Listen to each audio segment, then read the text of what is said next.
Video ini ada hubungannya dengan yang kemarin ya. Saya ulangi sedikit biar lebih jelas. Beser atau kencingnya itu sering. Kalau orang itu beser, baik laki-laki atau perempuan, kalau punya keinginan yang dia sukai, itu harus terlaksana. Yang dia sukai loh ya, bukan keinginan saja. Yang dia sukai.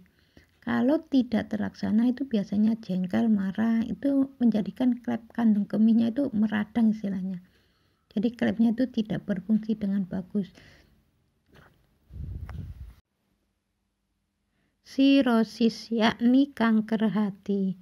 Kanker hati ini kalau sudah sangat lama ya biasanya bengkak sekali ya. Karena ada air yang tertampung di sana. Biasanya dokter itu memberi obat agar sakitnya agak reda.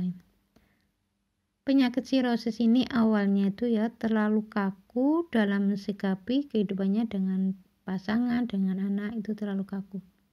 Kalau dalam mensikapi keadaan dengan keluarga itu terlalu yakin dirinya benar.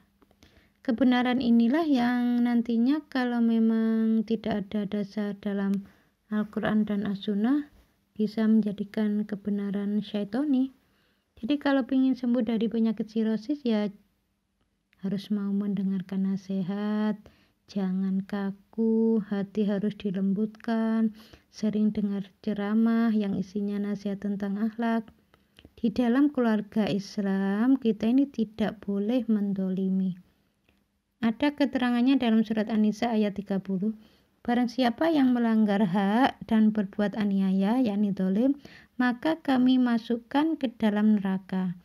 Melanggar hak itu suami tidak memberi nafkah istri tidak memberi nafkah, yakni tidak mau melayani suami di tempat tidur, itu termasuk melanggar hak. Suami aniaya, mencaci, memukul, itu dolim, itu enggak boleh. Seseorang yang menceritakan bahwa saya begini ini agar dia tuh baik ya, niatnya memang baik. Seseorang yang niatnya baik tapi berbuat dolim, memukul itu kan dolim. Jujur saja dia tuh tidak mau disalahkan. Kalau seseorang itu betul-betul Islami, dia tidak akan melakukan kesalahan seperti itu di hadapan Allah. Karena hidayah itu yang mendatangkan itu Allah, bukan kita. Jadi kita ini nggak boleh memaksa sholat terus nggak mau dipukul ya, karena nggak mau kok dipukul. Apapun niatnya, dia hanya untuk memenangkan dirinya sendiri, itu nggak boleh. Jadi permasalahan penyakit itu diawali dari perilaku seseorang. Jadi mulai dari muslim sampai non muslim itu ya sama, bencana itu dari perbuatan, bukan dari mana-mana. Menjaga keharmonisan itu penting ya memang. Misalnya ada mertua benci menantu, ya itu nanti kanker usus, gagal ginjal. Keluarga ini bisa menjadi rahmat kalau kita bisa memberikan nuansa Islami. Ya rahmat terus nanti.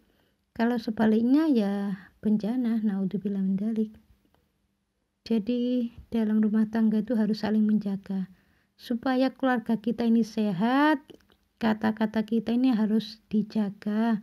Jadi suami jangan kata-katanya tajam, jangan gampang menuduh, jangan gampang mencaci. Kalau menuduh kan nanti emosi, jadi marah, jadi rame.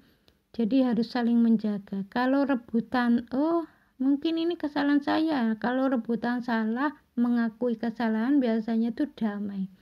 Jadi rebutan mengakui kesalahan itu biasanya damai. Kalau rebutan mengakui dirinya benar itu nanti jadi bertengkar. Oh ya ini karena mungkin ini kesalahan saya yang salah. Nah terus yang sana gitu juga, oh ya saya yang salah, enggak saya. Akhirnya kan enggak jadi bertengkar. Tapi kalau rebutan menang itu biasanya bertengkar. Ini ada yang bertanya mengenai ginjal. Ginjal kiri itu ada kista. Ini penyebabnya karena jengkel yang disimpan kepada pasangan. Ginjal yang kanan ada batu, itu dalam keluarga itu sering berantem ya, cuma ada bedanya itu sedikit. Kalau misalnya suami itu lebih takut ya, lebih takut dengan istri karena istrinya itu mungkin lebih berani. Jadi seseorang yang mengetahui kebenaran tapi tidak mau menyampaikan. Ya tidak mau disampaikan mungkin karena istrinya itu lebih berani ya, akhirnya tidak mau disampaikan. Ini menyebabkan rusaknya organ kecil di ginjal sehingga tidak menjadikan penyaringan yang baik, sehingga menjadi batu kristal nantinya. Jadi kalau melihat sesuatu itu kurang baik itu ya harus berani, kamu itu melakukan seperti itu salah, yang benar itu ini loh lah. Kalau sudah mengetahui seperti itu kok didiamkan, ya akhirnya salah terusnya, ini menyebabkan nanti ginjal. Jadi harus disampaikan, kalau tidak mau menyampaikan nanti rusak, organ kecil di ginjal itu jadi rusak. Jadi ginjal yang kanan ada batu itu karena dalam keluarga itu sering berantem ya cuma itu. Kalau ingin tidak punya penyakit seperti ini ya harus bertobat pada Allah, tidak berantem. Jadi kalau melihat sesuatu yang benar itu harus disampaikan, ini loh yang benar, harus berani menyampaikan seperti itu, harus berani. Jadi kalau sering jengkel pada pasangan ternyata ya ada efeknya kalau ditinju dari segi akhlak. Lama-lama nanti jadi gagal ginjal atau cuci darah. Jadi orang yang kena ginjal itu ya awal mulanya memang sering jengkel kepada pasangan yang disimpan, nanti menyebabkan batu ginjal. Jadi kalau kista jengkel yang masih tersimpan, ini menjadikan kistanya ini lama-lama nanti jadi gagal ginjal. Ingat ya. Jadi orang yang gagal ginjal itu karena jengkel yang masih tersimpan dan ini sudah bertahun-tahun belum bertobat. Akhirnya diingatkan sama Allah Ta'ala dengan penyakit gagal ginjal.